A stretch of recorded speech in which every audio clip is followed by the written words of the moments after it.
Bismillahirrahmanirrahim. Assalamualaikum warahmatullahi wabarakatuh. Alhamdulillah.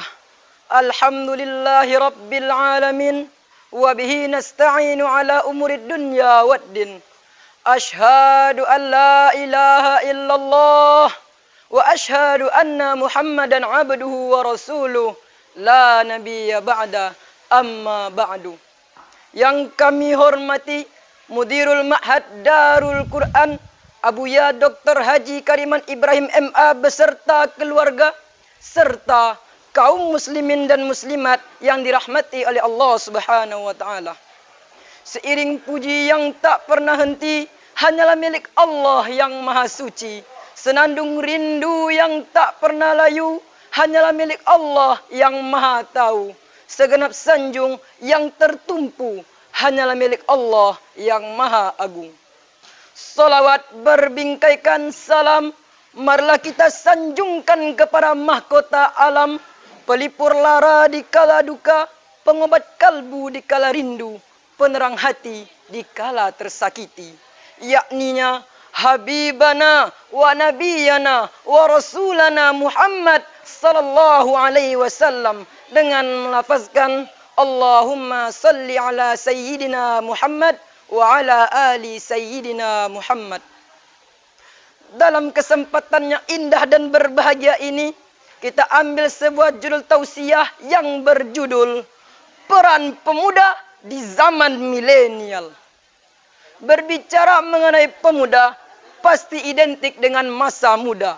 Masa yang hebat luar biasa, dikarenakan masa muda adalah masa yang paling tepat, masa yang paling kuat untuk senantiasa taat kepada Allah, Sang Pemilik Nikmat.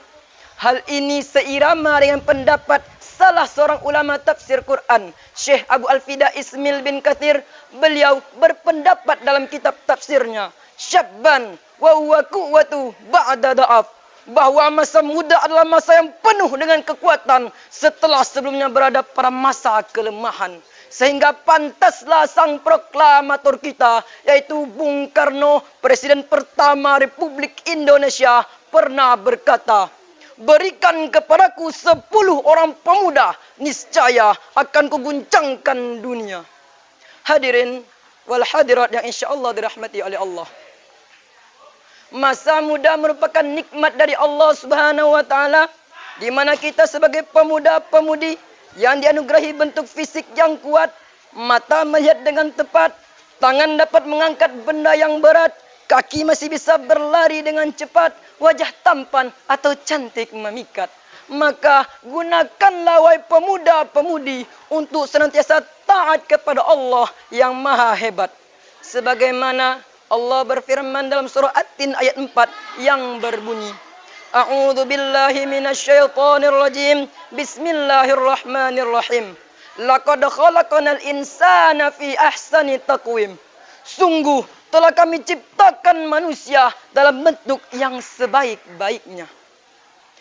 Akan tetapi kita lihat pada zaman sekarang ini, banyak pemuda-pemudi yang kaya raya, yang segala ada, segala punya, yang istilahnya HP-nya Oppo, laptopnya Lenovo, mobilnya Pajero, kontrakannya Ruko, rokoknya Marlboro, bajunya Erigo, dekingannya Pak Jokowi Dodo. Akan tetapi kaum muslimin batinnya tersiksa, hatinya penuh dengan gegana dikarenakan terjerumus ke dalam jurang narkoba dan terbujuk rayuan wanita penggoda, disebabkan mereka melanggar aturan Allah yang Maha Kuasa. Padahal Syekh Mustafa Al-Gulayani, salah seorang pujangga Mesir, menyatakan dalam syairnya, Inna fi yadi syubbani amral ummati wa fi akdamiya hayataha. Sesungguhnya di tangan kita lah, di tangan para pemuda lah nasib umat ini digenggam, dan pada kaki-kaki mereka lah hidup dan matinya umat.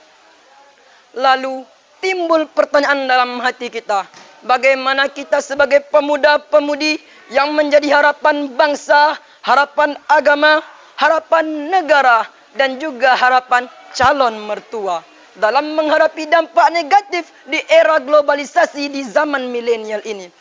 Jawabannya Imam Said Al-Qutub dalam kitab Aksara Hayatu fil Islam memberikan solusi kepada kita semua, yaitu dengan cara tarbiyatu fardiyah.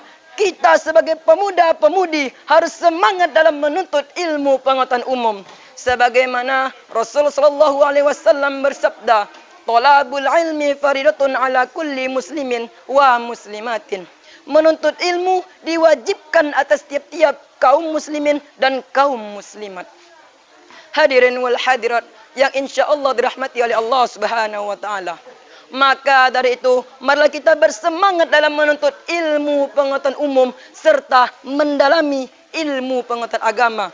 Dikarenakan salah seorang ilmuwan Albert Einstein pernah berkata, "Religion without science is blind, science without religion is lame." Ilmu agama tanpa ilmu pengetahuan umum adalah buta. Sedangkan ilmu pengetahuan umum tanpa didasari ilmu pengetahuan agama adalah sangat berbahaya. Maka dari itu, marilah kita bersemangat dalam menuntut kedua ilmu tersebut. Sehingga kita menjadi pemuda-pemudi yang berilmu, beriman, beramal, berakhlak mulia dan juga bertanggung jawab. Yang akan membawa bangsa dan negara kita berjaya di zaman milenial ini. Takbir. Hadirin wal hadirat rahimakumullah. Maka dari itu, marilah kita menjadi pemuda yang hebat, pemuda yang kuat, serta pemuda yang taat untuk persiapan dunia dan akhirat. Mungkin sampai di sini yang dapat kami sampaikan. Mohon maaf atas segala kekurangan dan terima kasih atas segala perhatian. Wabillahi taufik wal hidayah. Wassalamualaikum warahmatullahi wabarakatuh.